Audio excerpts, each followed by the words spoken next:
Matthew 22.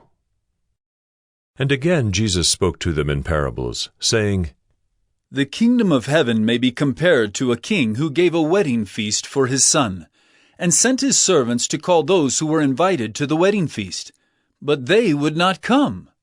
Again he sent other servants, saying, Tell those who are invited, See, I have prepared my dinner. My oxen and my fat calves have been slaughtered, and everything is ready. Come to the wedding feast. But they paid no attention and went off, one to his farm, another to his business, while the rest seized his servants, treated them shamefully, and killed them. The king was angry, and he sent his troops and destroyed those murderers and burned their city.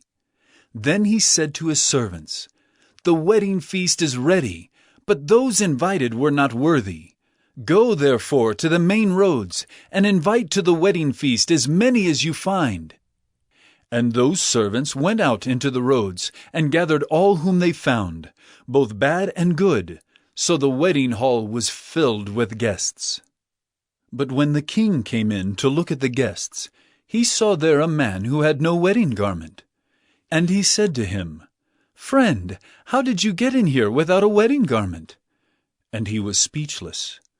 Then the king said to the attendants, Bind him hand and foot and cast him into the outer darkness.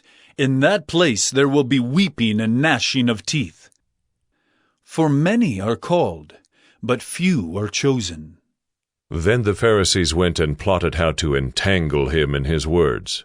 And they sent their disciples to him, along with the Herodians, saying, Teacher, we know that you are true and teach the way of God truthfully, and you do not care about anyone's opinion, for you are not swayed by appearances.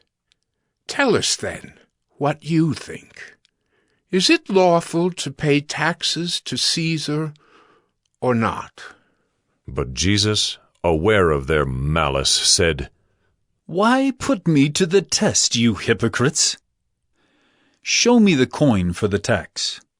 And they brought him a denarius. And Jesus said to them, Whose likeness and inscription is this? They said, Caesar's.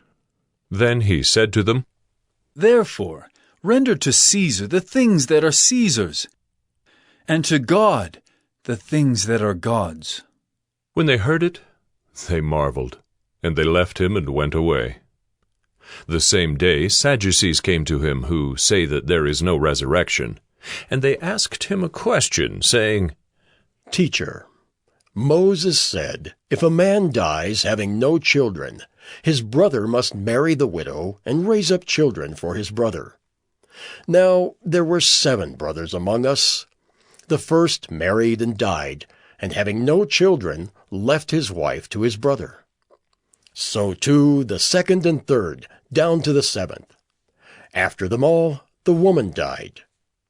In the resurrection, therefore, of the 7, whose wife will she be? For they all had her. But Jesus answered them, You are wrong, because you know neither the Scriptures nor the power of God. For in the resurrection they neither marry nor are given in marriage, but are like angels in heaven. And as for the resurrection of the dead, have you not read what was said to you by God? I am the God of Abraham, and the God of Isaac, and the God of Jacob. He is not God of the dead, but of the living.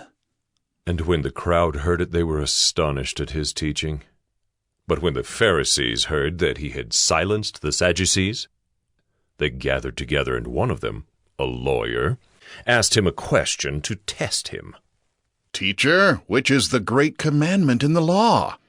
And he said to him, You shall love the Lord your God with all your heart, and with all your soul, and with all your mind. This is the great and first commandment, and a second is like it. You shall love your neighbor as yourself. On these 2 commandments depend all the law and the prophets.